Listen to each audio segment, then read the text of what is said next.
আমাদের রাষ্ট্রভাষা বাংলা, আমার দেশ স্বাধীন দেশের নাম বাংলাদেশ, আমার পরিচিতি আমরা বাংলাদেশি।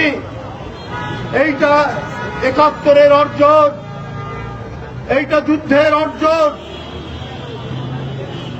আমরা সেই জাতি অংশ, যে জাতি সীমান্তে সীমান্তে মুক্তি সেনার চোখের ঝিলিক দেখছে, আমরা সেই জাতি।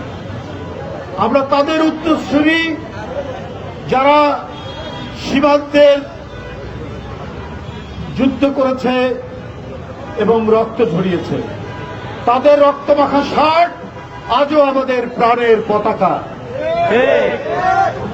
বন্ধুরা, আপনারা জানেন আমার ডান দিকে দাঁড়ানো উলফাত ভাই, ইশতিয়াক আজিজ উলফাত ভাই, শুধু তিনি একজন বরেণ্য মুক্তিযোদ্ধা নন, একটা শহীদ পরিবারের সন্তান।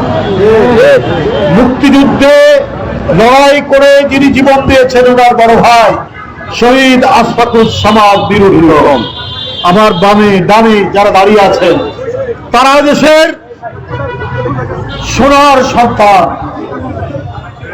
আজকে সেই ইতিহাসকে কলঙ্কিত করার চেষ্টা করছেন, ছোট করার চেষ্টা করছেন, আন্ডার এস্টিমেট করার চেষ্টা করছেন। কারা? যারা সেই দিন স্বাধীনতার বিরোধিতা করেছেন, যারা সেদিন আমাদের মুক্তিযোদ্ধারা যারা গোপনে গেরিলা যুদ্ধ করেছে, তাদের আস্তারা ছিনিয়ে দিয়েছেন হানাদার বাহিনীকে। তারা বন্ধুরা আবার কি করছেন? কারণ এদের বীরত্বের ইতিহাস নাই, শুধু আছে দালালির ইতিহাস। স্বাধীনতার পরেও সুবিধাবাদিতা আর দালালি করেছে তারা। যে ফ্যাসিস্ট এবং স্বৈরাচারী একদলীয় শাসন করেছে আওয়ামী লীগ, ওরা তাদের সাথে এবং তাদের কৃপা পাওয়ার জন্য ওরা সব সময় চেষ্টা করে যায়। ওরা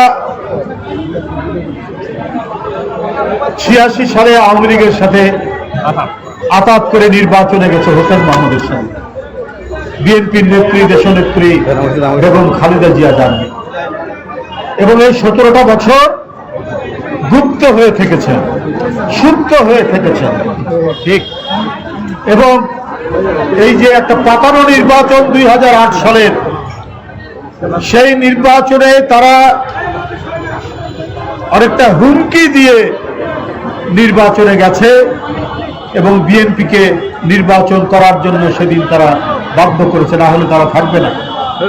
তার পরিণতি তাদের ভালো হয়নি, কিন্তু তারপরেও এখনো তারা কৃপা লাভের জন্য চেষ্টা করে। ৫ই আগস্টের পর তাদের নেতা বললেন আমাদের আওয়ামী লীগের সবকে মাফ করে দিবেন।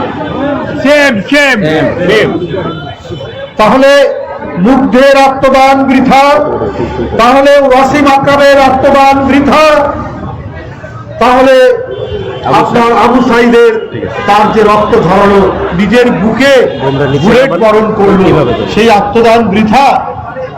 আপনি তাদের রক্তকে মারিয়ে তাদের ক্ষমা করে দেবেন এবং বলেছেন পার্শ্ববর্তী দেশের সাথে সম্পর্ক গড়ে তুলবেন। এইটা জোরে সোরে বলেছেন। যারা আমাদের সীমান্তে আমাদের লোককে হত্যা করছে, যারা আমাদের নদীর পানি আঁকড়ে ধরে রেখেছে, যারা নিজের দেশে বাংলাদেশ বিরোধী প্রচারণা করছে প্রত্যেক দিন, তাদের সাথে তারা আঘাত করবে, তাদের সাথে তারা সম্পর্ক গড়ে তুলবে।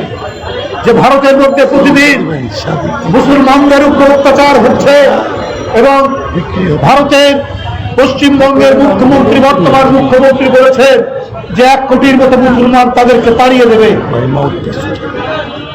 যারা ইসরায়েলের সাথে, ইসরায়েলকে বলে তাদের পিতৃভূমি, তাদের সাথে এই দলটি বাংলাদেশের জামাত ইসলাম তারা আঘাত করতে চায়, তাদের সাথে সম্পর্ক করতে চায়। তো ভালো কথা, কিন্তু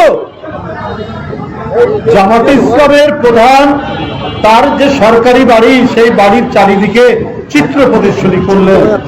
সেই চিত্র প্রদর্শনী ৭১ থেকে শুরু করে জুলাই পর্যন্ত, সেইখানে দেশের যিনি সর্বশ্রেষ্ঠ মুক্তিযোদ্ধা, স্বাধীনতার ঘোষক, তার কোনো ছবি নেই।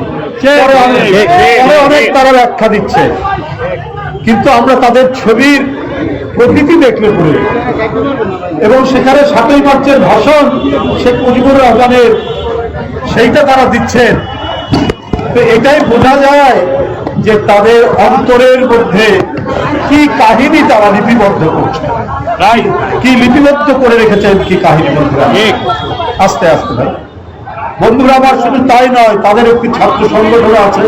আপনারা জানেন রাজশাহী বিশ্ববিদ্যালয়ে ৭১কে দাঁড়িপাল্লা আঁকিয়েছেন, ৭১কে হালকা করে দেখাচ্ছেন, ৭১-এর পাল্লাটা উপরে উঠে গেছে আর জুলাইয়ের পাল্লাটা নিচে নেমে গেছে, ওজনে ভারী।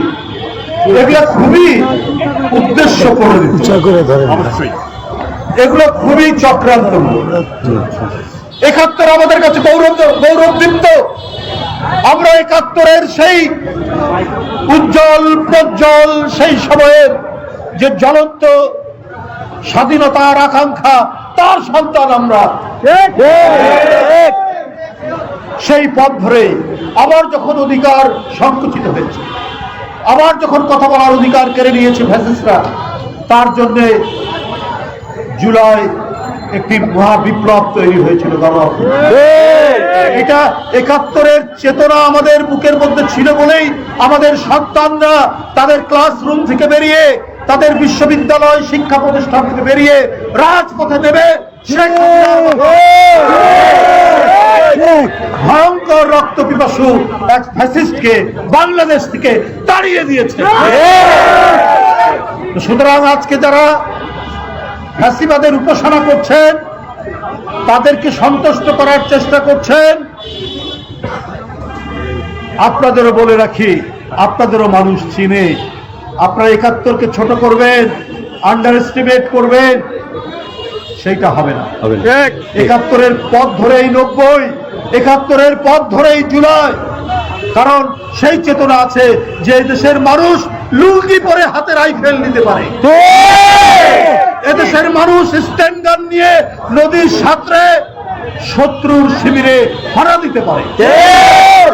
সেটাই হচ্ছে আমাদের ইতিহাস, সেটাই আমাদের ঐতিহ্য, সেটাই আমাদের গর্বের সম্পদ, সেটাই উত্তরাধিকার হচ্ছে আজকের প্রজন্ম। বন্ধুরা আমার, তারাই জুলাই তৈরি করেছে। তাই আজকে খুব কৌশলে, খুবই চক্রান্তমূলক ভাবে, যেভাবে কোনটা বড় কোনটা ছোট এইটা করার চেষ্টা করছেন, এতে কোনো লাভ হবে না। বন্ধুরা আমার, এই জাতি স্বাধীন যেমন হয়েছে, তেমনি তার স্বাধীনতা রক্ষা করতেও জানে। স্বাধীনতা রক্ষার জন্য এদেশের ২০ কোটি মানুষ তারা সব সময় প্রস্তুত রয়েছে। আপনারা সব সময় লুকোচুরি করেছেন, আপনারা সব সময় দানবীয় শক্তির সাথে আঘাত করেছেন, এরশাদের সাথে করেছেন, বিভিন্ন সময় আপনারা করেছেন, চেষ্টা করেছেন। আর যখন এদেশের জনগণ লড়াই করছে ১৭ বছর, বিএনপি সেই লড়াইয়ের তার প্রধান সেনাপতি দেশনেত্রী বেগম খালেদা জিয়া এবং তার সুযোগ্য পুত্র আজকের প্রধানমন্ত্রী জনাব তারেক রহমানের নেতৃত্বে হাটে ঘাটে বন্দরে আপনার র্যাব এবং শেখ হাসিনার পেটুয়া পুলিশ বাহিনীর সেই তাণ্ডবের মুখেও তারা প্রতিরোধ করেছে। আমাদেরকে প্রেরণা যোগাবে এবং আমাদেরকে আবার প্রতিরোধ করতে এগিয়ে যাবে।